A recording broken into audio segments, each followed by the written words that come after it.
We need action from everyone, everywhere.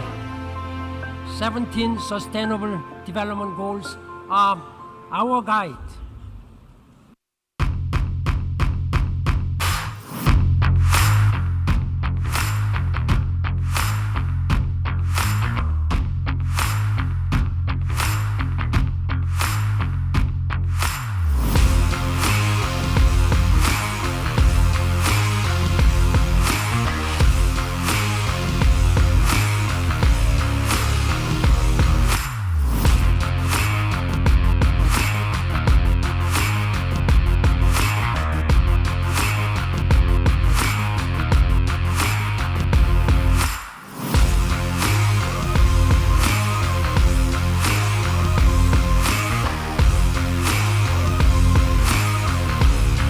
I do believe that engagement and power are essential if we want to really transform the Agenda 2030 and the Sustainable Development Goals.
Good morning, Your Excellencies, professors, distinguished guests, and ladies and gentlemen.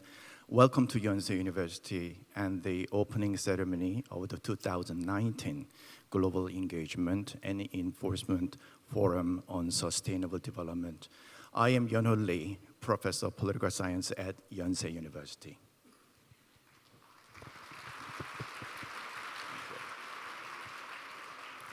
Welcome, ladies and gentlemen. I am Monika Fröhler, the Chief Executive Officer of the Ban Ki-moon Center for Global Citizens. And indeed, thank you all for joining us today. This year, 5 institutions came together to host this event. Our valuable partnership is based on the belief that only we together can accomplish the Sustainable Development Goals. Everyone needs to work for the fulfillment of them. We are all in this together. Being in it together also means we must leave no one behind. The prime commitment at the heart of the Sustainable Development Goals. This is also reflected in the theme of this year's forum, a call to action, empower people, share prosperity. The opening ceremony will begin with welcoming remarks from the GEEF co-host. First of all, please welcome President of Yonsei University, Dr. and Professor Kim Yong-hak. Please welcome him with a big applause.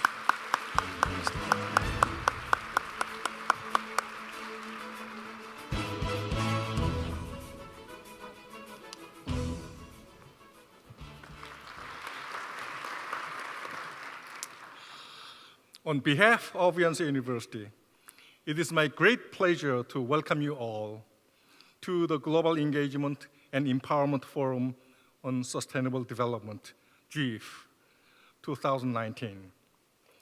First of all, I would like to give my deepest welcome to the distinguished guests and speakers here with us today, especially His Excellency Sebastian Kurz, Chancellor of Austria, His Excellency Heinz Fischer, former President of Austria, Her Excellency Helen Clark, former Prime Minister of New Zealand, Ibu Armida, Executive Secretary of UN ESCAP, Dr. Natalia Kanem, Executive Director of UNFPA, and all board members of Ban Ki-moon Center for Global Citizens in Vienna.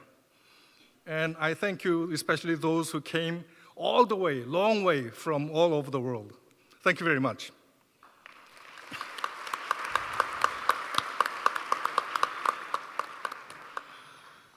Already 2 years have passed since Yonsei University established the Institute for Global Engagement and Empowerment, hereafter IGEE.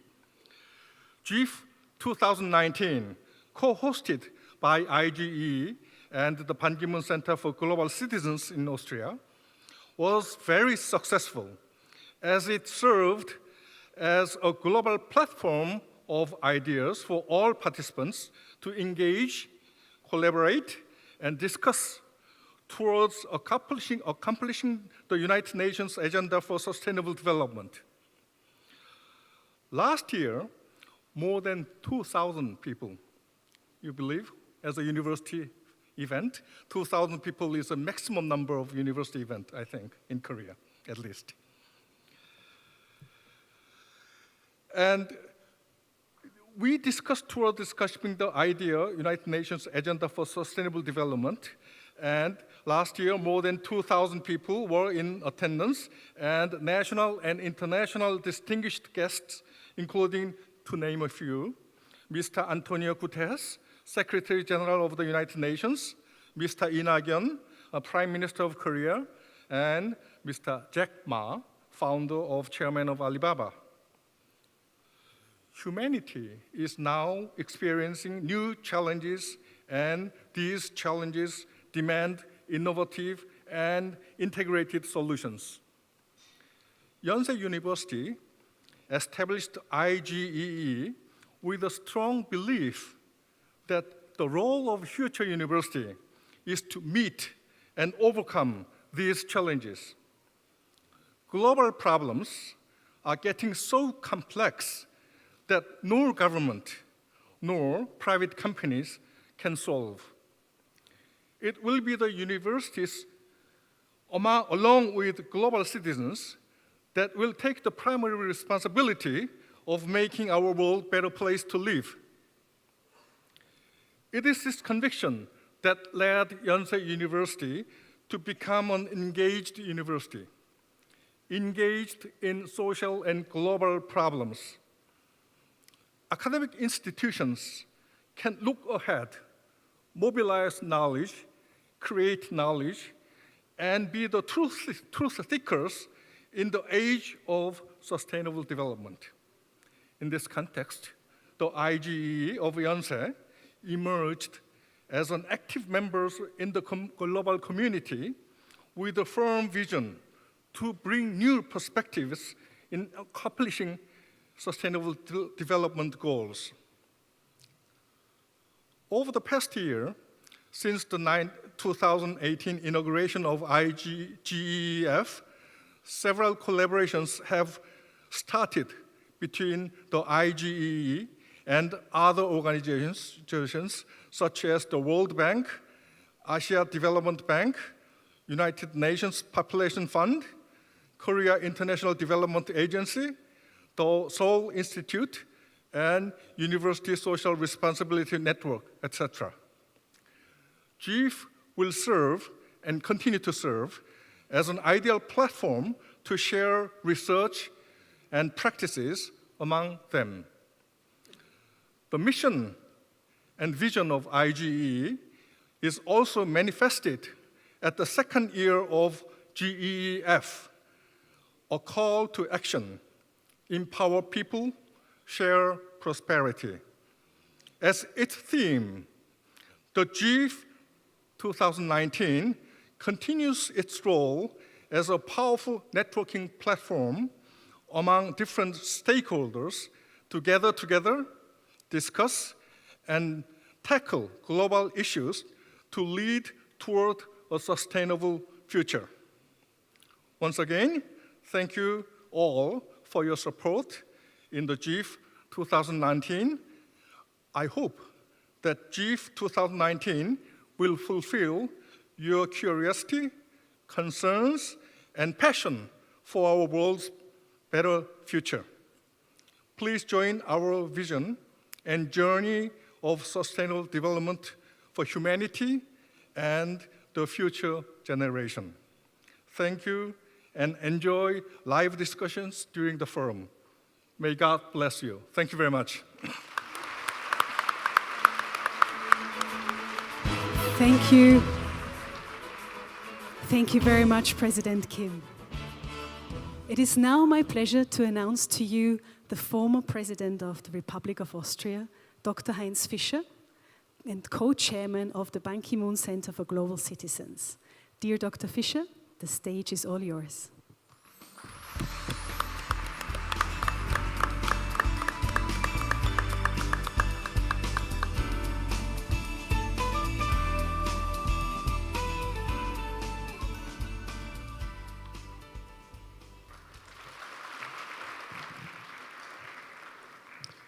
Your Excellency, Austrian Bundeskanzler Sebastian Kurz, Your Excellency, my dear friend Ban Ki-moon, Your Excellency Helen Clark, former Prime Minister of New Zealand, Your Excellency President Kim Yong-hak from Yonsei University, distinguished friends, students, ladies and gentlemen.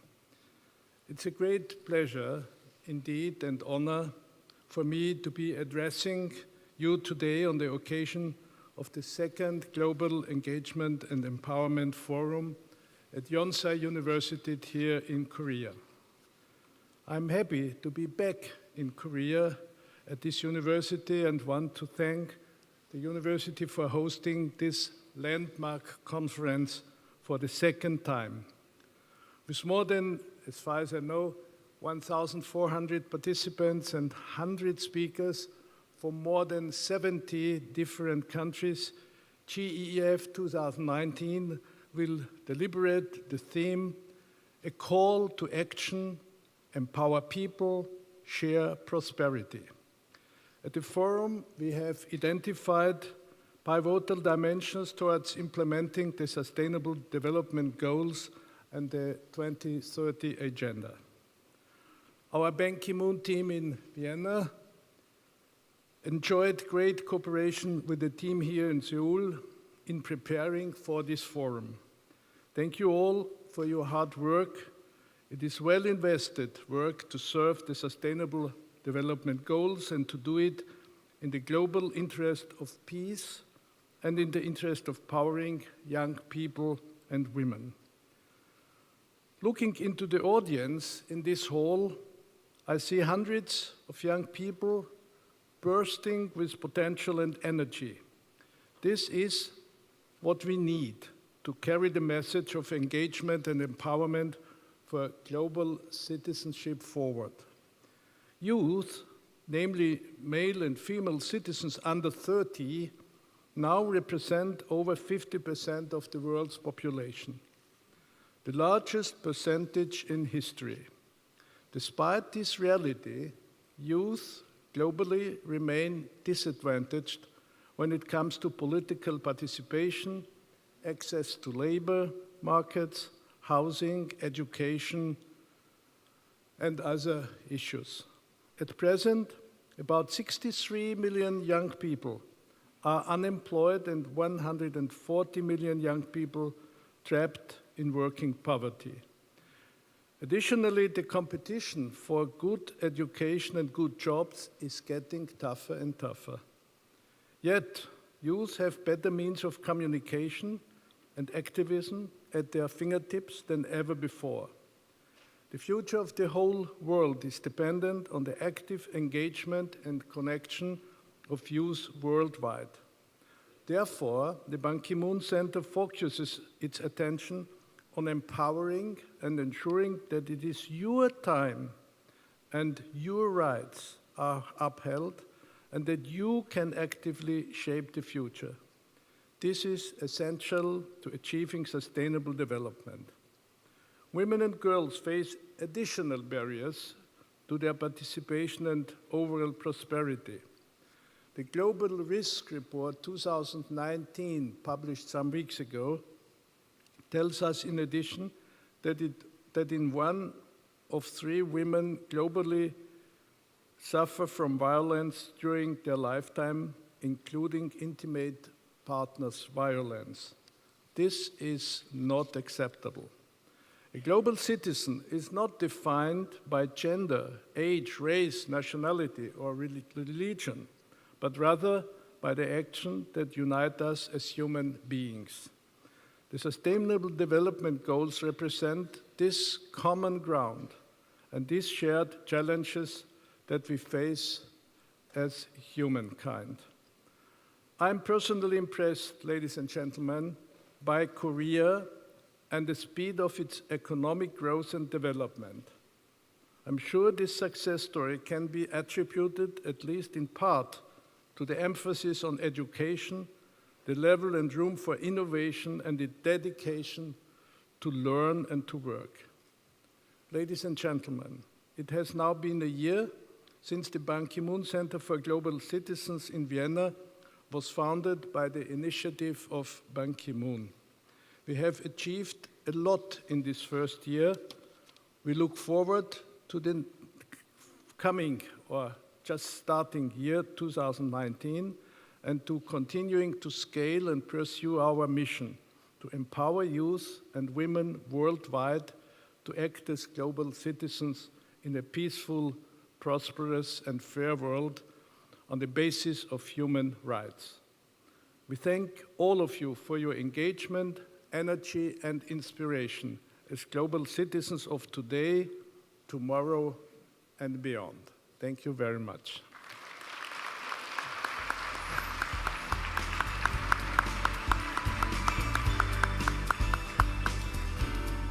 Thank you, Dr. Heinz Fischer, for your wonderful speech. The next speaker is Ms. Lee Mi-kyung, President of Korea International Cooperation Agency, namely KOICA. President Lee Mi-kyung is a former member of the Korean National Assembly. She has been serving as the president of KOICA since 2017. Ladies and gentlemen, please welcome the president of KOICA.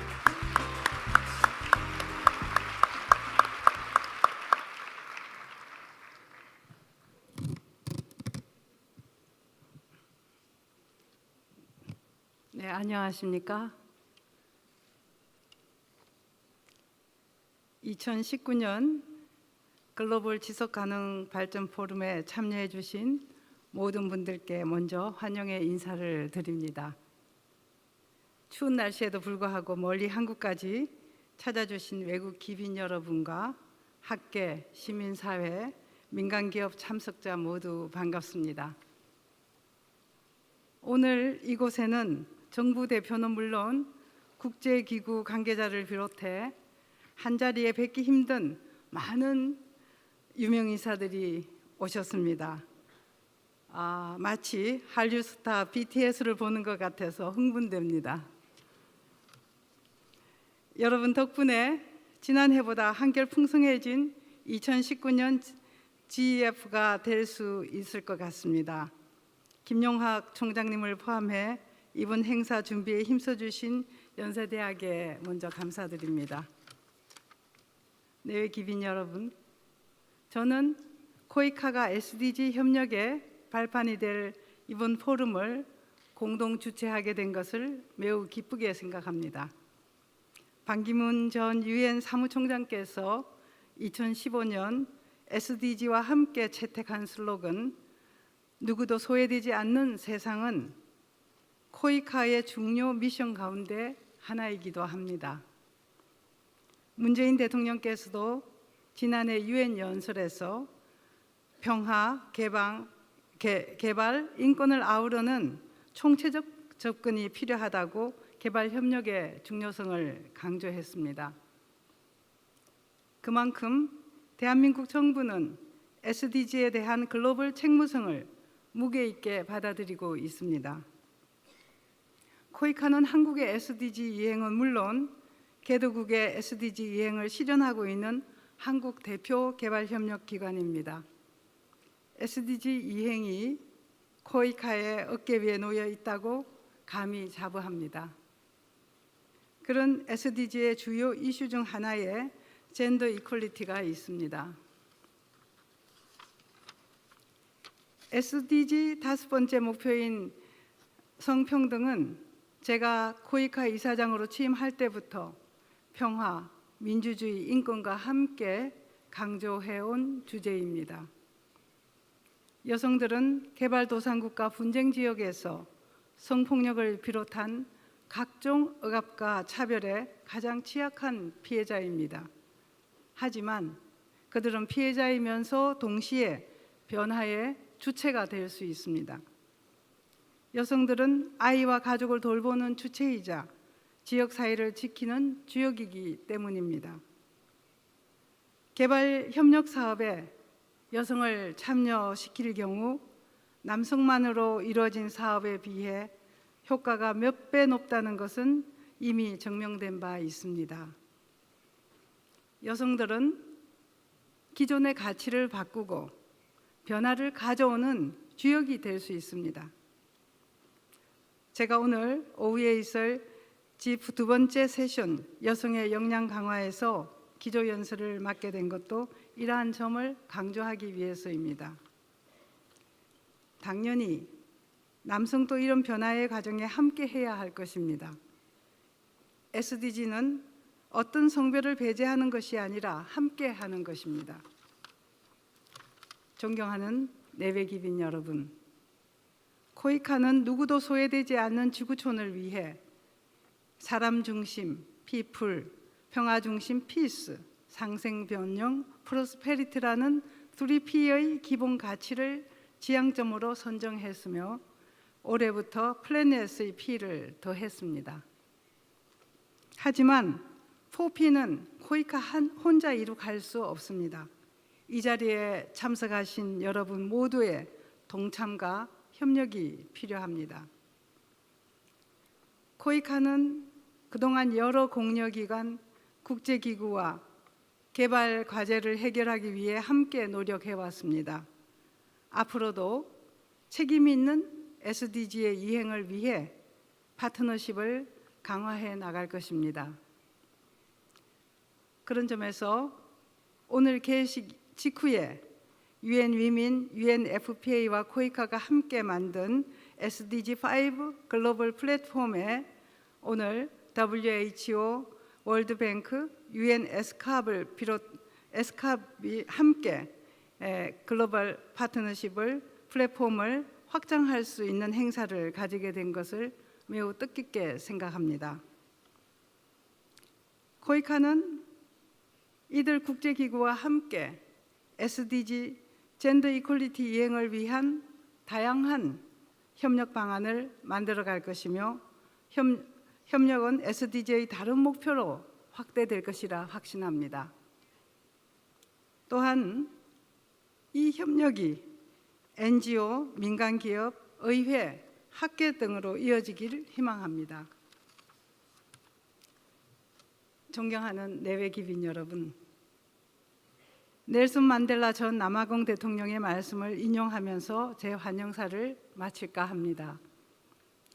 만델라 대통령은 1995년 한 국가는 가장 지위가 높은 시민을 대하는 방식이 아니라 가장 지위가 낮은 시민을 어떻게 대하느냐, 그것으로 평가받는다라고 말했습니다.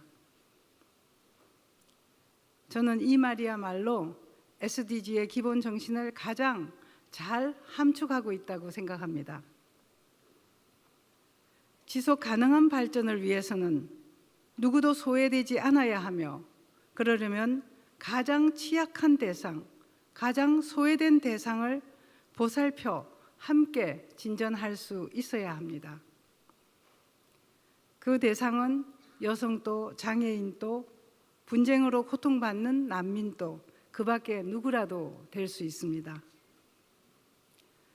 상생 번영을 위한 행동 촉구라는 이번 포럼의 주제처럼 행동을 향한 부름, 코이카가 함께 나서겠습니다. 여러분께서도 모두가 함께 진전하는 더 나은 미래를 향해 이번 포럼에서 지혜를 모으는 행동에 나서 주실 것이라고 믿습니다. 감사합니다. Thank you, President Lee. To introduce our next distinguished guest, I will turn the floor to someone who is very dear to all our hearts. His Excellency Ban Ki-moon, Honorary Chair of the Institute for Global Engagement and Empowerment and Co-Chair of the Ban Ki-moon Center for Global Citizens.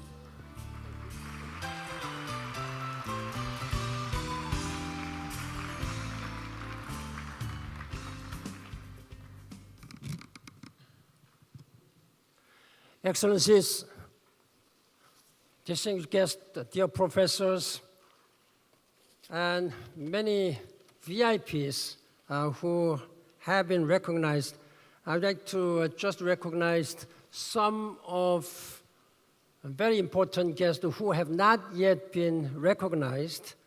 First of all, I'd like to thank Professor and Dr. Kim Yong-hap, President of Yonsei University, who has been organizing this very important forum since last year. And I'd like to particularly thank Honorable Mayor of this great city of Seoul for taking time out of his very busy schedule. And thank you very much, Mr. Mayor, for your participation. And also, of course, President Lee Mi-kyung of KOICA, who has been supporting greatly to make this possible. And I'd like to also particularly recognize Honorable Dr. Manuel Dunong de Lara, who is a president of University of Bordeaux of France, where I recently received honorary doctoral degree. Thank you very much. He is sitting there. Thank you for your coming. And many former UN as well as present UN senior advisors from UN ESCAP, UNFPA, and the WHO, World Bank Group. I think this is a small United Nations, and thank you for taking your time for this meeting. Ladies and gentlemen, it is a distinct honor for me to introduce briefly a great statesman and visionary leader of this world, His Excellency Prime Minister Sebastian Kurz of Republic of Austria. In fact, he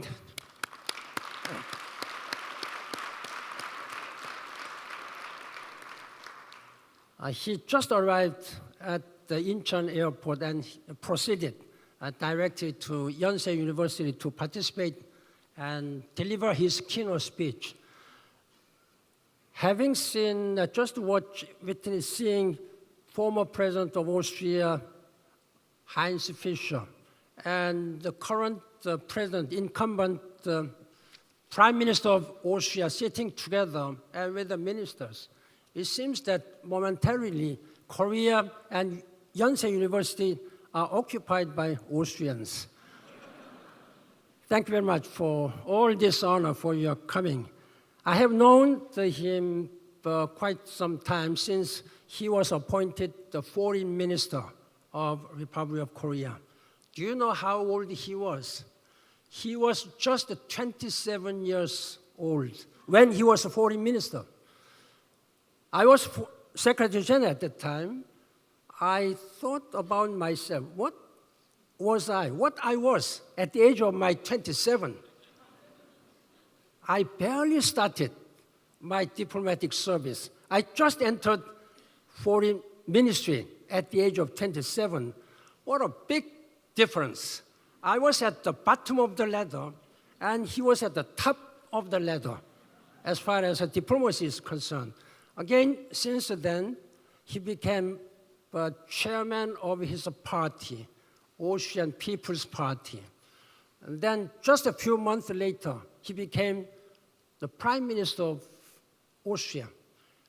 At his age, I think he was by certainly, he was the youngest prime minister of Europe, and I think at that time, he might be the youngest one, except some royalty family members who become king or prime minister at the age of 10 even. He was now, it's not only his age now. I'm not talking about his age. He has a vision.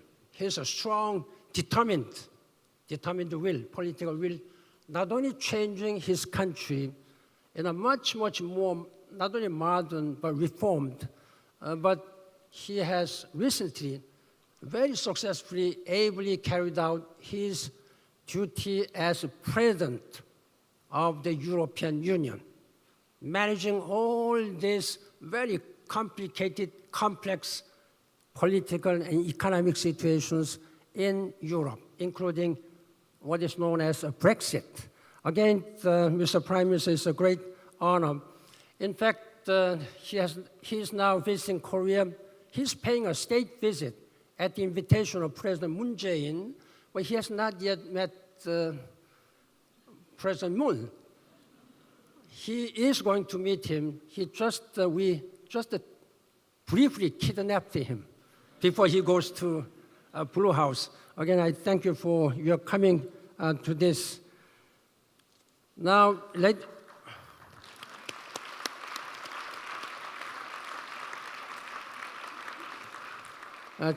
making it short, he is definitely in this world, at this time of the world, where we have so many difficult things and challenges, he's a symbol of new generation of young, bright, and reform-minded global leader of this world. And he has carried out, I hope he will carry out all these reform measures he's now looking, not only in Austria, European Union, all global issues, which we are now going to discuss, sustainable development goals and climate change.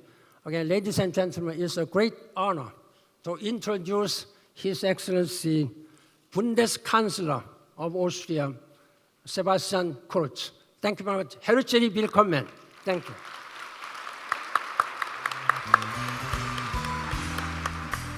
Ladies and gentlemen, Sebastian Kurz will speak in German, so please use your receivers to hear what he's going to say.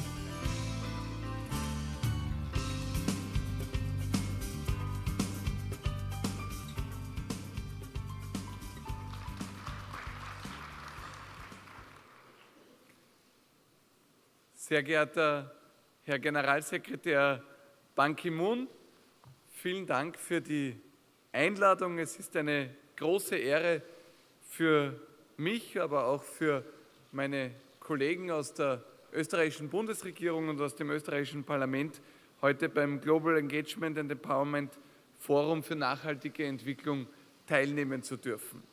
Herr Bundespräsident Heinz Fischer, Herr Präsident Kim Jong-hak, was Generalsekretär Ban Ki-moon nicht verraten hat, ist, dass ich in den letzten Jahren doch deutlich gealtert bin. Nicht so sehr in der Zeit als Außenminister, aber doch in diesem ersten, durchaus anstrengenden Jahr als Bundeskanzler. Ich freue mich sehr über die Einladung und über die Möglichkeit, heute hier bei Ihnen sein zu dürfen. Ich möchte mich vor allem aber auch beim Ban Ki-moon Center bedanken für die Partnerschaft zur Umsetzung der SDGs, die wir gemeinsam unterzeichnen werden. Wir leben alle gemeinsam und das, denke ich, verbindet uns in Zeiten des Umbruchs und in einer Zeit, in der sich die globale Ordnung rund um uns herum verändert. Wir erleben, dass mit China sich gerade eine neue Supermacht formiert, die im Begriff ist, die größte Volkswirtschaft der Welt zu werden. Aber doch, was das Staatsgebilde und das Gesellschaftsmodell betrifft, ein deutlicher Unterschied zur USA, zu Korea oder auch Europa besteht. Wir erleben, dass die Beziehungen zwischen den USA und Europa, aber auch zwischen anderen Teilen der Welt etwas schwieriger und vielleicht auch unberechenbarer geworden sind. Wir erleben, dass die Spannungen zwischen Russland und den westlichen Nachbarn nach wie vor vorhanden sind und teilweise sogar ständig anwachsen. Wir erleben anhaltende Konflikte im Nahen Osten, die oftmals zu Gewalt, Not und Flucht führen. Und wir erleben, dass die junge Bevölkerung in Afrika oftmals nicht die Bildung und die Berufschancen erhält, die sie sich zu Recht wünscht. Und in Europa, da erleben wir Herausforderungen durch Migrationsströme, den Brexit und andere Themen, die uns als Europäische Union im Moment gerade nicht unbedingt stärker machen. Wir erleben, dass der globale Wettbewerb immer stärker wird und der technologische Fortschritt immer mehr an Veränderungen bringt. Zusammengefasst kann man sagen, die rasante Veränderung ist wahrscheinlich mittlerweile die einzige Konstante, die es derzeit auf unserem Planeten gibt. Und überall dort, wo gerade viel Veränderung stattfindet, glaube ich, braucht es auch so etwas wie Orientierung. Als Menschen, als Gesellschaften, als Staatengemeinschaften müssen wir uns immer wieder daran erinnern, wo wir eigentlich hinwollen, was die Richtung ist, die wir einschlagen wollen, welche Prioritäten für uns entscheidend sind.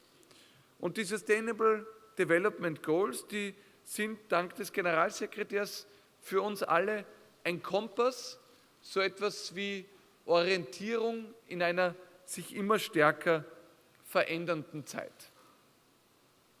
Ich freue mich, dass ich heute als Österreicher klarerweise zu Ihnen sprechen darf, ganz besonders, aber natürlich vor allem auch als Europäer. Als Europäer, der sich Gedanken macht, wie die Europäische Union auch in Zukunft einen großen Beitrag weltweit leisten kann zur Erreichung der SDGs in Europa, aber auch darüber hinaus. Und ich glaube, um dieses Ziel zustande zu bringen, müssen wir auf verschiedenen Ebenen aktiv sein. Das erste ist, wir brauchen einen ganzheitlichen Blick auf die Dinge und auf die Ziele. In Wahrheit das Wichtigste bei den SDGs. Zum Zweiten braucht es ganz klar zur Erreichung dieser Ziele internationale Zusammenarbeit. Und ich glaube, auch wenn wir Erfolge erleben dürfen, man hat das ja zu Beginn im Einleitungsvideo gesehen, sollten wir niemals selbstzufrieden oder träge werden. Ich glaube, was die Ziele betrifft, so gibt es große Einigkeit weltweit. Friede, Gerechtigkeit und Wohlstand, das ist es, was wir für unsere Gesellschaften erreichen wollen, ganz gleich ob in Korea, in Österreich oder anderswo. Friede, der es den Menschen ermöglicht, in Sicherheit zu leben und die Freiheit zu haben, das eigene Leben selbst zu gestalten. Gerechtigkeit, die bedeutet, dass jeder Mensch gleich an Rechten und Würde ist und sich auch auf den Rechtsstaat verlassen kann. Wohlstand, der Gesundheit und Entfaltung möglich macht und auch ein soziales Netz, das da ist, wenn man es braucht. Und um diese Ziele gerecht zu werden, müssen wir vieles miteinander vereinbaren, was vielleicht auf den ersten Blick sich durchaus widersprechen könnte. Wir müssen die Grundlagen schaffen, Armut zu bekämpfen, Hunger zu beenden, sowie Sicherheit und starke Institutionen gewährleisten. Wir müssen Chancen zur Entfaltung bieten durch Bildung, durch Arbeit und Wettbewerbsfähigkeit, an denen alle Bevölkerungsschichten teilhaben können. Frauen genauso wie Männer und Junge genauso wie Ältere. Und wir müssen auch auf unserem Planeten, auf die Schöpfung achten, denn nur ein respektvoller Umgang mit der Umwelt stellt sicher, dass die Ressourcen auch den nächsten Generationen noch zur Verfügung stehen werden. Das eine ohne das andere kann langfristig nicht gut gehen.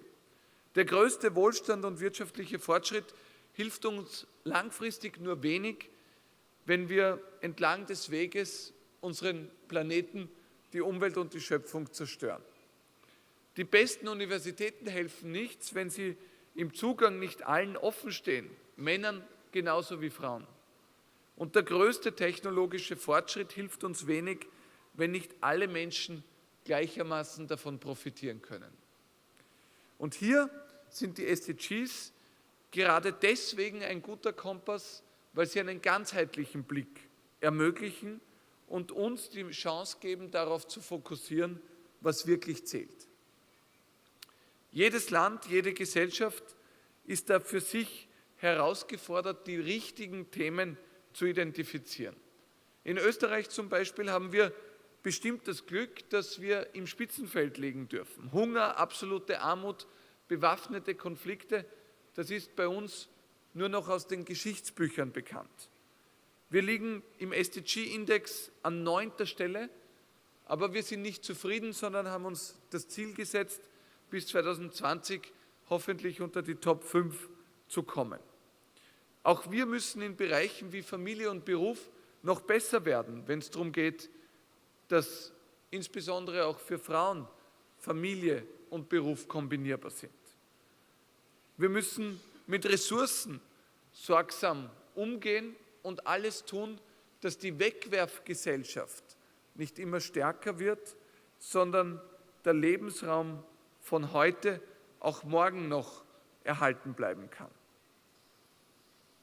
Und innerhalb der Europäischen Union müssen wir nicht nur dankbar für den Rechtsstaat sein, sondern gleichzeitig auch daran arbeiten, dass all das, was zu viel an Regeln entstanden ist, was an Regulierung und Bürokratie überbordend ist, dass das wieder zurückgedrängt wird, denn nur so kann die Freiheit des Einzelnen und auch die Wettbewerbsfähigkeit und damit der Wohlstand in Europa erhalten bleiben. Und das wiederum ist notwendig, damit wir als Europäische Union über unsere Grenzen hinaus Verantwortung übernehmen können und international einen Beitrag leisten können, dass die SDGs auch anderswo auf der Welt realisiert werden können. Dazu braucht es internationale Zusammenarbeit, denn viele der Ziele, die wir uns bei den SDGs gesetzt haben, können nur durch internationale Zusammenarbeit erreicht werden. Klimaschutz zum Beispiel ist etwas, wo wir nur Fortschritt erzielen können, wenn jedes Land, jeder Kontinent seinen Beitrag leistet und wir alle gemeinsam erfolgreich sind. Ich freue mich in diesem Zusammenhang, dass im Mai wieder der A20 Austrian World Summit gemeinsam mit Arnold Schwarzenegger in Wien stattfinden wird, um im Bereich Kampf gegen den Klimawandel Bewusstsein zu schaffen. Ich bin überzeugt, dass unser Erfolg im internationalen Kampf gegen den Klimawandel vor allem auch davon abhängt, dass wir Innovation fördern und zulassen. Hier treffen die Interessen der Umwelt und die Interessen der Wirtschaft zusammen und sie widersprechen sich nicht. Sei es in der Hydroenergie, in der Solarenergie oder bei Batterienbau und E-Mobilität. Nur wenn wir hier erfolgreich sind, können wir sicherstellen, dass wir unsere Lebensqualität erhalten können und gleichzeitig die Umwelt schützen können. Und ich gebe zu, ich bin als Österreicher immer wieder stolz, wenn ich in anderen Teilen der Welt unterwegs bin und erlebe, wie Technologien aus Österreich dabei helfen, erneuerbare Energie in Afrika, Asien oder anderswo auf der Welt sicherzustellen. Meine sehr geehrten Damen und Herren, bei all dem, was es zu tun gibt, ist es, glaube ich, auch notwendig, sich einzugestehen, dass es nicht immer einfach ist, dass es immer wieder auch Rückschläge geben kann. Der gesellschaftliche Fortschritt, der läuft nicht entlang einer geraden Linie, die stets nur nach oben geht. Es gibt Rückschläge, Enttäuschungen und Konflikte, die uns zurückwerfen. Wenn einzelne Länder beim Klimaschutz zum Beispiel ihren Beitrag in Frage stellen, dann schadet uns das allen. Wenn geopolitische Spannungen dazu führen, dass es nicht zur Abrüstung, sondern zur neuerlichen Aufrüstung kommt, dann ist das eine Gefahr für uns alle. Und wenn in Konfliktregionen wie im Nahen Osten oder in Zentralafrika eine Generation an Kindern heranwächst, die statt Bildung vorwiegend Gewalt erlebt, dann betrifft uns das alle auch in anderen Teilen dieser Welt. All das ist natürlich kein Anlass zur Freude, aber es kann Ansporn sein, dass wir überall dort, wo wir einen Beitrag leisten können, uns noch stärker anstrengen und noch härter arbeiten. Denn trotz aller Höhen und Tiefen und trotz vieler Herausforderungen und Rückschläge ist es so, dass unsere Menschheitsgeschichte der vergangenen Jahrzehnte eine große Erfolgsgeschichte ist. Der Anteil der Weltbevölkerung, der in extremer Armut lebt, hat sich seit 1990 mehr als halbiert. Schlimme Krankheiten wie etwa die Kinderlähmung und andere stehen knapp vor der Ausrottung. Und die globale Zahl der Toten durch Krieg und Gewalt sinkt seit dem Zweiten Weltkrieg, Gott sei Dank, stetig. Trotz dieser Erfolge gibt es noch viel zu tun für alle von uns, aber ich glaube, das Schöne ist, dass jeder Einzelne in seinem Bereich einen Beitrag leisten kann. Ich bin überzeugt davon, dass wir in Summe, auch dank der Arbeit von Ban Ki-moon und anderer, auf dem richtigen Weg sind. Friede, Gerechtigkeit und Wohlstand kommen nicht von selbst, aber sie werden in vielen Teilen der Welt immer selbstverständlicher. Es ist unsere Verantwortung, die Errungenschaften der Vorgängergenerationen zu verteidigen und zu bewahren und gleichzeitig einen Beitrag zu leisten, dass sie auch in anderen Teilen der Welt Realität werden. Ich danke vielmals für die Einladung und freue mich, wenn wir an diesen Zielen alle gemeinsam arbeiten dürfen. Vielen Dank. Thank you so much. Thank you so much, Chancellor Kurz. It's a privilege, and we know that you have other pressing engagements that will now take you from this hall. His delegation and Chancellor Kurz will have to leave, and I too have to apologize myself. I leave the opening ceremony in the able hands of Professor Lee. Thank you. Thank you, Mr. Chancellor and Ms. Freuler. I suggest, ladies and gentlemen, why don't we give them a big round of farewell applause.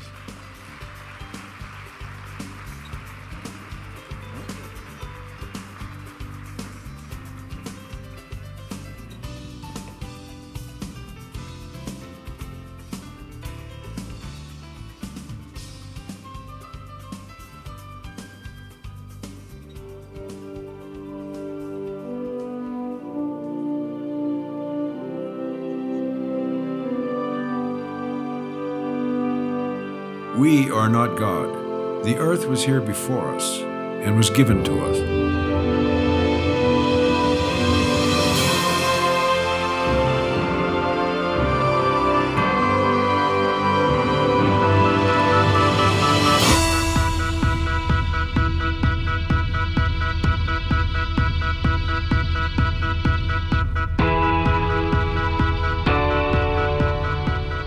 Every country makes commitments to make this world better. The cities are where really we deliver results. Cities and local governments are the actual implementers which transform thinking into action. Saving our planet, lifting people out of poverty, advancing economic growth. These are one and the same fight. Back in September of 2014, Bloomberg Philanthropies launched the Compact of Mayors with the United Nations. Compact, noun. An agreement between two or more people, organizations, or countries. Compact of Mayors, noun. An alliance of local leaders. A common platform to capture cities' collective actions against climate change. Initiatives like the Compact of Mayors are helping cities fulfill concrete climate goals and share their lessons. Uygulamaya geçmemiz gerekiyor. Belediye başkanları sözleşmesinden son derece ümitliyim. I call upon you to contribute to the success of the negotiation, and especially to the life of the planet for which you are now responsible. I have a saying, if you can't measure it, you can't manage it. And that's one of the things that the Compact does.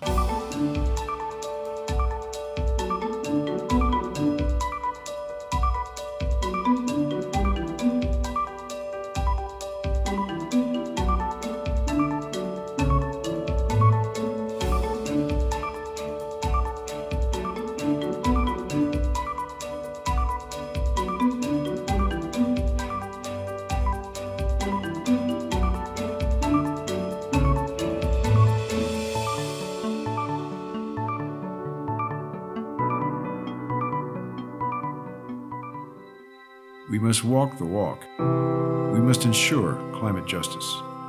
I urge more cities around the world to join the Compact of Mayors. We are committed to the Compact of Mayors. London is committed to the Compact of Mayors. I'm committed to the Compact of Mayors.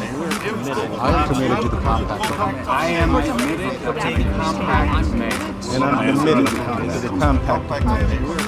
I am committed to the Compact of Mayors. I am committed. What kind of world do we want to leave those who come after us? To children who are now growing up.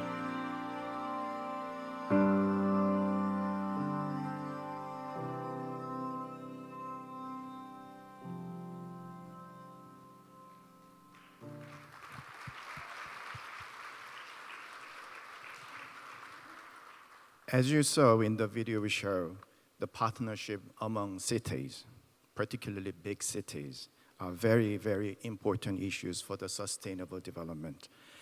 Our final speaker is the mayor of Seoul, Mr. Park Won-sun. From a political scientist perspective, he has been serving as a very successful mayor in the area of the sustainable development since 2011. He will speak about Seoul's model of SDGs 2030. The mayor also plans to take a few questions from me and the audience after his speech. Mr. Mayor, the floor is yours.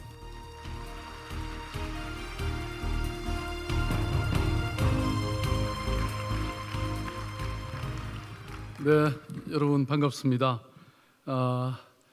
좀 전에 이렇게 보신 영상은 몇 년 전이죠 벌써 파리 기후변화 신기후변화 체제에 참여하는 도시들의 그런 비전을 담은 영상이었습니다. 물론 그 당시에는 컴팩트 오브 메이어즈라고 했는데 지금은 다시 그것이 더 유럽의 더 많은 도시들과 함께 해서 지금은 카버넌트 오브 메이어즈로 훨씬 더 확대되고 더 강화됐죠. 저는 그 당시 세계 1200개 도시로 도시가 가입되어 있는 이클레이 회장으로서 참여했습니다. 여러분 그 과거 30여 년 전에 브라질의 리우에서 개최된 리우 환경회의를 생각하시면 그때는 중앙정부 외에 지방정부, 지방 도시들의 참여라는 것은 상상할 수가 없었죠. 그렇지만 그 파리 기후변화 협의에 있어서는 도시들의 역할이 그만큼 굉장히 커졌다는 걸 알 수 있습니다. 그 중에서도 이 지속 가능 발전이라고 하는 이런 테마, 이 비전은 서울시정이 목표로 하고 있는 가장 중요한 비전이라고 저는 말씀드릴 수 있습니다. 그야말로 서울시의 모든 정책의 시작이고 끝이다 이렇게 말씀드릴 수 있습니다. 그것은 우리 당대뿐만 아니라 다음 세대를 위해서도 저는 가장 중요한 정책이 아닐 수 없다 이렇게 생각하고 오늘 지속 가능 도시를 위한 지속 가능 사회를 위한 서울시의 정책을 몇 가지 소개해 드리고자 합니다. 여러분 1960년 대한민국의 1인당 소득은 겨우 79달러였습니다. 지금 2018년에 우리는 3만 달러를 넘어섰습니다. 약 370배 증가한 것이죠. 그러면 우리가 370배 더 행복해지고 더 잘 살게 됐을까요? 서울은 대한민국 성장의 이 집약을 보여주는 곳입니다. 1950년 발발한 한국전쟁이 휩쓸고 간 뒤에 서울시는 폐허였습니다. 대한민국은 먹고 살기 위해서 다른 무엇보다도 경제개발을 우선순위에 놓았습니다. 고속성장에 매몰돼서 지속 가능성을 경시하고 그 결과 나머지 환경 파괴, 공동체 붕괴, 양극화 이런 많은 부작용을 낳기도 했습니다. 이제 서울은 발전을 재정의하고자 합니다. 경제 지표뿐만 아니라 유엔의 지속 가능 발전 목표에 맞춘 21세기형 새로운 개발, 새로운 발전을 추구하고 있습니다. 서울은 이러한 세계 문명의 위대한 전환의 최선두에 서 있습니다. 양적 성장이라는 미명하에 특정 계층이나 미래 세대의 희생을 강요하는 구세대적인 패러다임을 탈피해서 지속 가능성을 정책의 가장 선두에 두고 새로운 목표를 하나씩 이루어가고 있습니다. 1992년 리우회에서 채택한 의제 21에서부터 파리 기후변화협약, UN SDG와 또 신도시 의제까지 세계는 지속 가능 발전을 위한 도시의 주도적인 역할을 촉구하고 있습니다. 도시의 문제는 곧 지구의 문제입니다. 이미 절반이 넘는 인구가 도시에 살고 있습니다. 2030년이 되면 2050년이 되면 60% 이상이 도시에 살 거라고 예측하고 있습니다. 도시가 지속 가능하면 세계가 지속 가능해집니다. 능동적이고 적극적인 도시의 협력이 그 어느 때보다도 중요합니다. 서울시는 국제사회의 주요한 약속과 계획을 어떻게 지역에 맞게 맞춤형으로 구체화할 수 있을지 끊임없이 고민해 왔습니다. 지속 가능한 도시를 위해 서울시가 했던 고민, 그리고 시민과 함께 찾아왔던 답이 바로 여기에 있습니다. 2011년 후쿠시마 원전 사고로 인해서 우리는 정말로 많은 충격과 함께 많은 교훈을 얻었습니다. 시민의 생명과 인간의 안전은 그 무엇보다도 바꿀 수 없는 소중한 가치입니다. 서울시는 2012년부터 에너지를 절약하고 신재생 에너지 생산을 확대해서 원자력 발전소 1기가 생산하는 만큼의 에너지를 대체할 수 있는 원전 하나 줄이기 정책을 추진해 왔습니다. 말하자면 서울은 순전히 에너지 소비의 도시에서 이제 생산의 도시로 바뀌기 시작했습니다. 200만이 넘는 시민의 적극적인 참여 속에서 지난 7년간 에너지는 516만 TOE를 절감하는 성과를 거두었습니다. 이것은 원전 2기 분량을 훌쩍 뛰어넘는 겁니다. 만약에 대한민국의 모든 도시와 모든 지방이 서울시와 같은 정책을 펴면 원전 14기 분량이 더 이상 원전이 필요 없게 된다는 얘기입니다. 지금 대한민국에는 24기의 원전이 가동 중이라는 걸 생각한다면 서울시의 노력이 얼마나 중요한 것인가를 우리가 알 수 있습니다. 서울시는 현재 원전 하나 줄이기 2단계 정책을 추진하고 있습니다. 2020년까지 원전 3기가 1년간 생산하는 전력량만큼의 에너지를 대체할 예정입니다. 이것뿐만이 아닙니다. 서울의 또 다른 별명은 태양의 도시입니다. 지난해 시작한 태양의 도시 서울은 2022년까지 태양광을 역시 원전 1기 설비 용량에 해당하는 약 1000메가와트 규모로 확대 보급한다는 야심찬 프로젝트입니다. 우리가 100만 가구에 미니 태양광을 설치하면 이 효과를 거둘 수가 있습니다. 태양광은 온실가스와 미세먼지의 영향이 적고 신성장 산업으로 주목받고 있는 신재생 에너지라는 것은 여러분 잘 알고 계실 겁니다. 지금 서울시청, 서울시립역사박물관, 심지어는 제가 살고 있는 공간에까지 태양광은 설치되어 있습니다. 서울시청이 쓰는 모든 전기량의 20%를 이 태양의 에너지로 충당하고 있습니다. 대체에너지 산업이 성장하면 새로운 일자리가 창출됩니다. 서울은 그린 에너지로 새로운 성장 동력을 갖추게 될 것입니다. 태양광으로 발전하고 태양광 산업으로 발전하는 태양의 도시 서울을 기대해 주십시오. 여러분 모두 서울로 7017을 걸어보셨나요? 대답이 없으십니까? 네, 오늘 이 회의 끝나고 나서 꼭 한번 걸어보십시오. 이미 1년 만에 1200만 명이 걸은 길입니다. 명실상부한 서울의 명소가 됐죠.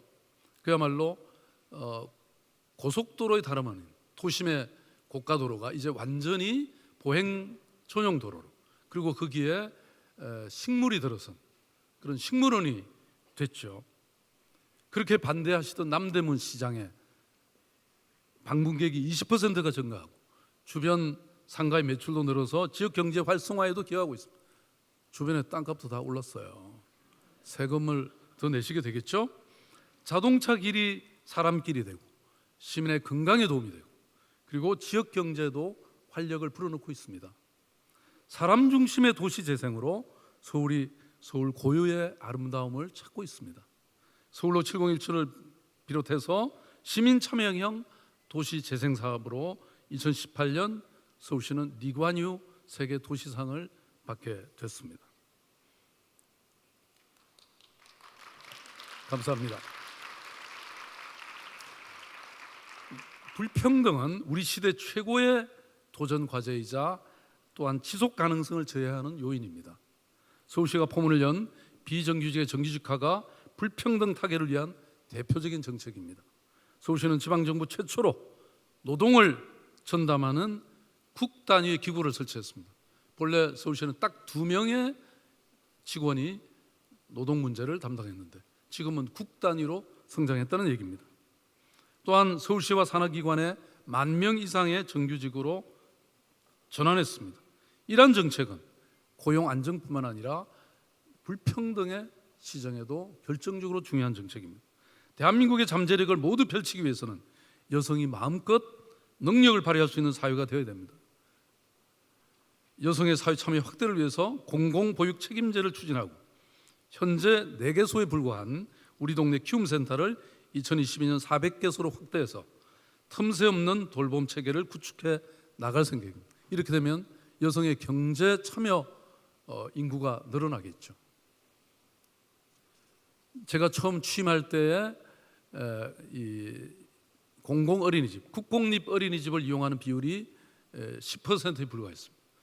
지금 7년 후에 30%가 됐습니다. 제 임기가 끝나는 4년 후에는 50%가 넘어서게 됩니다. 저는 보육의 공공성, 이것이 바로 여성의 고용을 확대하는 지름길이라고 생각합니다. 대한민국의 지금 경제적 위기에서 저는 여성 노동의 확대가 하나의 해답이 될 것이라고 믿습니다. 고맙습니다. 대한민국은 자영업의 비율이 25% 이릅니다. 더 잘 되면 좋겠지만 가게 10곳이 문을 여는 동안에 8곳이 문을 닫을 정도로 절박한 상황입니다. 한편 여러 금융사는 전례 없는 영업이익을 내고 있습니다. 자영업의 위기는 우리 사회의 양극화의 문제와 잇따 있습니다. 서울시가 시작해서 정부와 함께 참여하는 제로페이는 자영업자의 카드 수수료를 거의 제로의 수준으로 만들어주고 있는 모바일 간편 결제 수단입니다. 서울시와 정부, 소상공인 자영업자 프랜차이즈 그리고 금융사 결제 서비스까지 힘을 모으고 있습니다. 오늘 점심 때는 반드시 QR코드를 사용해 주십시오. 네, 저는 이것이 이런 위기를, 사회적 위기를 함께 해결하는 연대의 힘이라고 생각합니다. 서울시는 제로페이를 통해서 간편 결제 인프라를 구축하는 동시에 모두를 위한 포용적이고 지속 가능한 경제 성장에 한 걸음 더 나아갈 것입니다. 2016년에 한국인 최초로 저는 예태보리 지속 가능성을 받았습니다. 상금이 1억 5천만 원이나 됩니다. 이 수상의 영광을 안겨준 정책이 바로 공유경제입니다. 도시는 공간인 도시, 동시에 공유의 플랫폼입니다. 무엇이든 공유하면 그 과정에서 소통이 일어납니다. 시민이 단순한 소비자가 아니라 주체이자 주인이 됩니다. 서울시는 1000만 시민이 시간과 정보, 공간을 함께 나눠 쓰는 공유 도시를 지향하고 있습니다. 대표적인 정책이 공유 자전거인 따릉이입니다. 서울시민 10명 중에 4명은 따릉이를 타봤고 약 94% 이르는 시민들이 만족해하고 2018년도 서울시의 최고의 정책으로 꼽아줬습니다. 자전거야말로 오래된 친환경 이동 수단입니다.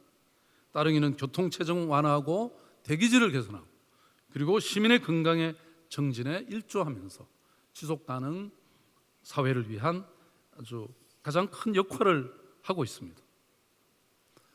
서울시는 혁신 성장을 이루기 위해서 유망 산업을 중심으로 지역 거점을 구축하고 있습니다. 홍릉은 바이오 의료의 핵심 거점이자 아시아 최고의 의료 벤처 지구로 거듭나고 있습니다. 양재는 실리콘밸리에 견줄 수 있는 세계적인 AI를 포함한 연구개발 R&D 거점으로 거듭날 것입니다. 반짝이는 아이디어를 비즈니스로 연결하는 창업 친화도시 프로젝트도 함께 추진합니다. 2022년까지 혁신 인프라 66개를 조성하고 중소창업기업 9,396개 입주, 좋은 일자리 6만 2천 개를 창출할 걸로 예상하고 있습니다. 서울시는 또한 이러한 성공적인 도시정책을 그 경험을 혼자만 사용하는 것이 아니고 세계 많은 도시들과 함께 공유하고자 합니다. 특히 우리 UN 에스캅 사무총장님 와 계십니다마는 UN 에스캅과 함께 어번 플랫폼 for SDG를 구축해서 지속가능 발전을 위한 각 도시의 해결책을 공유하고 있습니다. 서울시는 이러한 도시의 도전 과제와 그것을 해결하는 그런 해법을 공유하면서 2018년을 기준으로 31개국 52개 도시의 총 65개의 사업을 수출했습니다. 대표적으로 페루 찬찬마요시의 상수도 개선 사업이 있습니다. 지구의 끝에 있는 이 도시에 2012년 5월에 찬차마요시 시장님이 상수도 시설 개선에 대한 도움을 요청해 오셨습니다. 서울시가 약 6년간 지원하고 기술을 공유해 준 덕에 14만 주민이 값싸고 또 맑은 물을 마실 수 있게 됐습니다. 지금까지 UN 지속 가능 발전 목표 2030을 중심으로 서울형으로 재해석한 서울의 지속 가능 발전 목표 몇 가지 사례를 소개해 드렸습니다. 인구 1,000만 대도시 서울의 특수성을 담아서 도출한 17개 목표와 96개 세부 과제를 담고 있습니다. 2030년까지 서울의 경제, 사회, 환경 등 모든 정책의 방향을 제시하는 이정표라고 말씀드릴 수 있습니다. 이러한 개별적 정책이 아름다운 모자이크가 돼서 지속 가능한 서울을 완성시킬 것입니다. 지속 가능한 서울을 가능하게 하는 여러 아이디어는 실제로 시민들에게 나왔고 또 이 아이디어의 실천도 결국 시민의 힘으로 실천되고 있습니다. 아까 원전 하나 줄이기 정책을 소개했습니다마는 이 정책이 이렇게 성공한 것은 바로 200만이 넘는 시민들에 의해서 에코 마일리지라고 하는 이 시스템이 가능했기 때문입니다. 저는 이러한 지속 가능의 목표를 이루기 위해서는 시간이 좀 걸린다고 하더라도 가능한 한 모든 이해 당사자와 함께 토론하고 그리고 그 과정에 시민의 참여와 합의를 이끌어내는 이러한 협치의 정신, 민주주의의 소통이 가장 중요하다고 생각합니다. 금년 4월이면 서울은 또 다른 실험에 도전합니다. 바로 민주주의 서울이라고 하는 것입니다. 온라인 플랫폼을 만들고 민주주의 서울이라고 하는 이 온라인 플랫폼을 만들고 여기에 모든 시민이 들어와서 제안하고 토론하고 결정하면 서울시는 이를 집행하는 그야말로 세계 도시 문명의 역사상 가장 완벽한 민주주의 역사가 펼쳐질 것입니다. 존경하는 시민 여러분, 그리고 세계 각지에서 서울을 찾아주신 귀빈 여러분, 세계가 서울에 거는 기대가 큽니다. 저에게 지속 가능성을 위한 세계 지방정부 이클레이 회장과 또 도시기후 리더십 그룹 C40의 부의장, 세계도시 전자정부협의체 의장, 국제사회적 경제협의체 의장, 이런 중책을 맡겨준 것도 바로 그러한 이유일 것이라고 저는 생각합니다. 서울시는 이제 하드웨어보다 소프트웨어, 물질보다는 인간 중심의 질적 성장을 이루면서 포용적 성장으로 나아가고 있습니다. 이러한 시장 철학이 서울의 지속가능 발전 목표 2030을 통해서 정책으로 구현되고 그리고 시민이 체감하는 변화를 이끌어내기를 기대합니다. 도시야말로 변화를 이끌어내는 주체이고 주역입니다. 앞으로도 서울은 우리의 경험을 다른 세계 여러 도시들과 나누면서 지속 가능한 미래를 함께 열어가겠습니다. 여러분, 서울의 현재도 아름답지만 10년이 지난 후 2030년의 서울을 기대해 주십시오. 지속 가능하고 행복한 도시를 위한 행진은 멈추지 않을 것입니다. 감사합니다.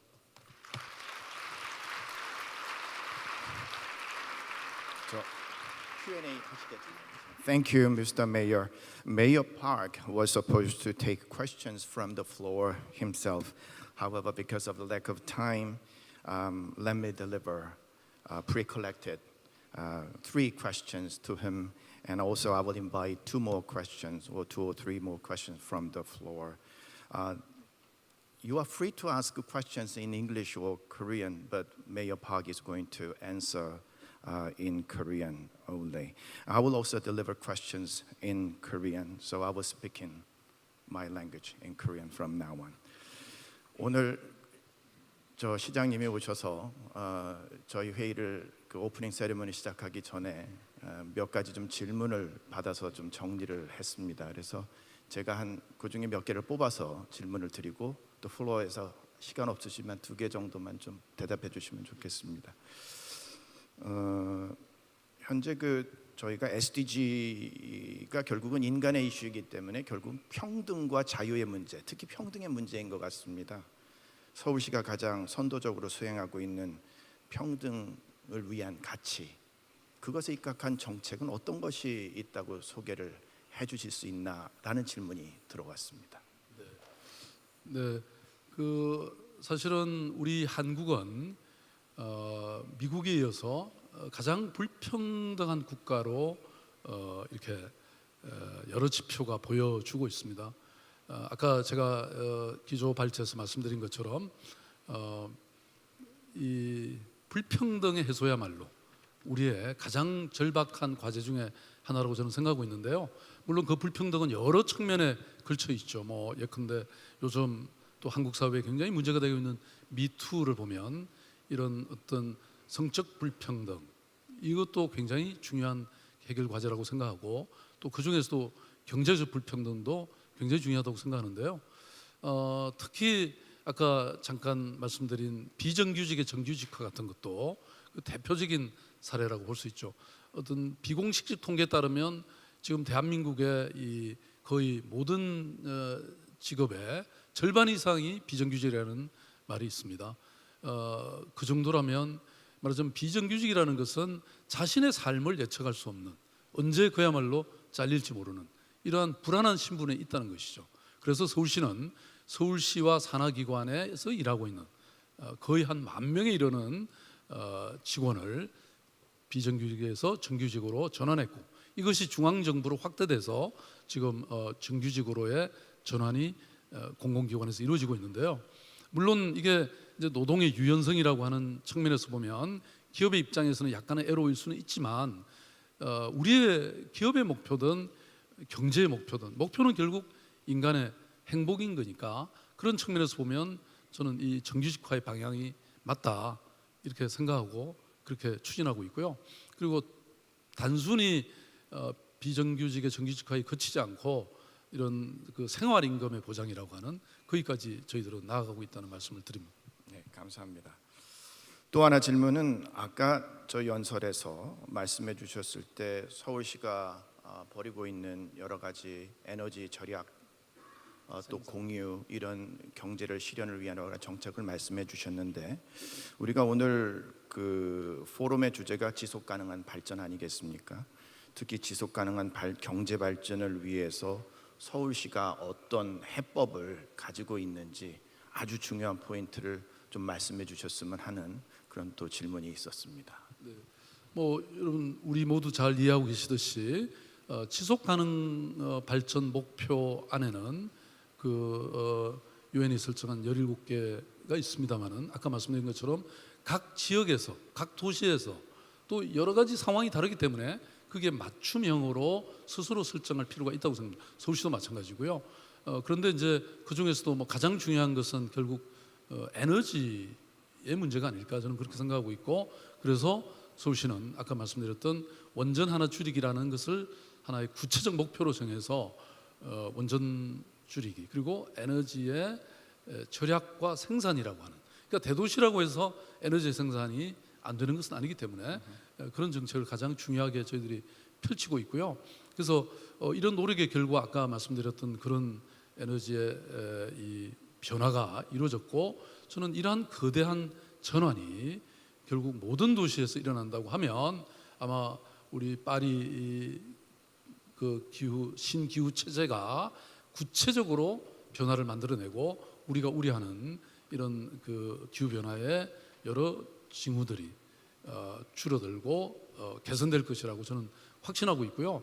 그래서 그것은 왜 그런 말이 있지 않습니까? Think globally, act locally라고 하는 말처럼 중앙 정부가 큰 가이드라인을 만들고 그렇지만 이런 로컬과 또 people, 우리 시민들이 바닥에서 그라스루트에서 이걸 실현해가는 이런 것이 저는 굉장히 중요하다고 생각하는데요.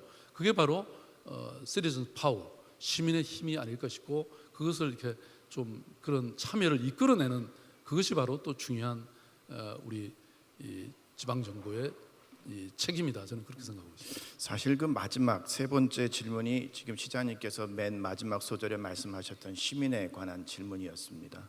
지속 가능 발전을 위한 서울시 정책에서 시민에 관한 얘기를 시장님께서 여러 번 자주 반복해서 하시거든요. 그 시민의 역할에 대해서 구체적으로 어떤 기대를 갖고 계신지 말씀해 주시고 제가 질문을 플로어에 또 전달을 해보겠습니다. 그러니까 시민의 힘이라는 것은 사실은 모든 것이죠. 저는 처음부터 이 모든 서울시의 정책들을 시민들이 만들고 그리고 또 그것을 실제로 집행하는 그런 이른바 거버넌스 체계를 확립하기 위해서 노력해 왔는데요. 이 방금 말씀드렸던 지속 가능 발전, 특히 에너지 문제에 있어서도 에코 마일리지라고 하는 시스템을 만들어서 스스로 이 약속을 하게 하고 그리고 실현하게 하면 저희들이 약간의 인센티브를 드리죠. 그러니까 예를 들어서 본인이 자동차를 타고 다니다가 지하철이라든지 대중교통을 이용하는 이런 결정을 해서 실천을 하면 그 시민에게 저희들이 지하철 요금을 좀 깎아드린다거나 아니면 농산물을 좀 싸게 구입할 수 있는 티켓을 드린다든지 이렇게 해서 지금 서울에서는 한 200만 명 정도가 참여하고 있고요. 또 아까 우리 오스트리아 이 총리께서 이 청년에 대해서 잠깐 말씀하셨잖아요. 그러니까 또 청년의 참여가 청소년의 참여가 중요하기 때문에 저희들이 이 에너지 수호 천사라고 하는 이름으로 약 2만 명에 달하는 초등학교, 중학교, 고등학교 학생들이 스스로 그런 에너지 수호 천사로서 가정에서, 학교에서, 지역 사회에서 활동할 수 있게 이렇게 만들어서 여러분 지역에서 이렇게 활약하게 만들었습니다. 그래서 아마 에코 마일리지나 여기 지금 참여하지 않으신 분이 계시면 오늘 전부 참여하시고요. 또 아이들도 전부 그 뭡니까 에너지 수호 천사로 가입시켜 주시면 서울시가 훨씬 더 아마 지속 가능한 도시로 될 것입니다. 시민들이 그러니까 지속 가능 발전을 위한 활동을 잘하면 인센티브도 받고 또 한편에서는 또 높은 세금도 받고 또 그렇게 되겠군요. 네, 누이 좋고 매부 좋은 일이죠. 감사합니다. 네. 자, 그러면 저희가 시간이 없기 때문에 질문 제가 2개만 받겠습니다. 저 영어로도 저기 저 외국 학생 있는데요. Thank you. Hello, everyone. My name is Admir. I'm studying at Graduate School of International Studies here in Yonsei. My question there, we examine a lot about sustainable development and urban space. I'm just wondering, what do you think is the most important role cities can play in achieving sustainable development goals? Thank you for taking my questions. 네, 제가 계속 말씀드렸는데 참여이죠. 그러니까 시민들의 처음부터 끝까지 이러한 지속 가능 목표를 만들고 또 그것을 실행하는 모든 과정에 시민들을 참여시키는 것, 그것이 저는 핵심이라고 생각하는데요. 말하자면 아까 말씀드렸던 이 플랫폼을 저희들이 만들고 거기에 시민들이 많은 제안을 하고 또 스스로 그 정책이 타당한지를 토론하고 그리고 결정하면 서울시는 엠보팅이라고 하는 투표 시스템이 있습니다. 그래서 시민이 그 안건을 올려서 투표를 할 수도 있어요. 그렇게 해서 결정하면 저희들은 그 예산을 배치하는 그야말로 참여적 정책 결정, 참여적 예산 집행 이런 것들이 이제 지금까지도 상당 정도로 이루어졌고 또 앞으로 그것을 훨씬 더 강화할 생각입니다. 특히 외국인 주민도 가능하거든요. 저희들은 외국인 주민 대표자 회의를 만들어 놓고 있고 이런 어떤 멀티컬처럴 이런 이슈라든지 어떤 부분에도 같이 참여하실 수 있으시니까 다음에 투표하십시오. 네. 감사합니다. 자, 죄송합니다. 제가 한 질문만 더 받겠습니다. 네. 네, 안녕하세요. 연세대학교 국제학대학원 재학 중인 김지홍이라고 합니다. 저는 환경과 관련해서 여쭤보고 싶은 게 있는데요. 환경 문제 같은 경우에는 아무래도 도시 단위에서 접근하거나 해결하기 어려울 것 같아 보입니다. 이 점에 대해서 서울시는 지금 어떻게 대응하고 있는지 궁금합니다. 예, 맞습니다. 이제 양 측면이 있다고 생각하는데요. 사실 많은 것들은 또 중앙 정부의 어떤 이 정책이나 법령에 또 의존하는 바도 많습니다. 예컨대 우리가 미세먼지를 해결하려고 하면 이런 미세먼지, 서울의 미세먼지에 영향을 주고 있는 여러 주변 국가들과의 관계에서는 물론 저희들 도시 정부로서도 예컨대 베이징 정부라든지 동경 이 도라든지 이런 쪽하고 저희들이 협의하고 여러 가지 역할을 하고 있습니다만은 좀 더 본질적인 어떤 변화는 중앙 정부가 만들어낼 수 있고 특히 이런 규제적 장치라든지 뭐 이런 것들은 중앙 정부가 주로 담당하고 있죠.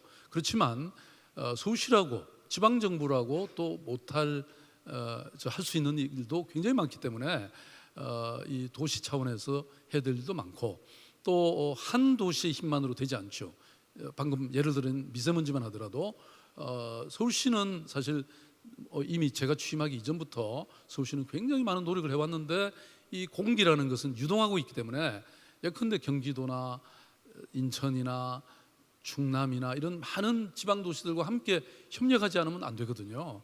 그래서 그런 도시들 간의 협력도 필요하고 또 심지어는 외국 도시들과의 협력도 필요하고 또 이 시민들의 참여도 중요하고 그리고 또 이러한 정책뿐만 아니라 기술적 변화도 굉장히 중요하지 않습니까? 요즘 이제 이 미세먼지를 줄이기 위한 다양한 지금 기술적 제안들이 많이 있는데요. 그래서 이 하나의 환경 정책을 입안하고 결정하고 추진하는 데는 이런 다양한 이해관계자들의 그런 협력과 논의와 이런 것에 의해서 이루어질 수 있다 이렇게 생각할 수 있습니다. 네. 감사합니다. 여러분 시장님께 큰 박수를 좀 드리겠습니다. 감사합니다.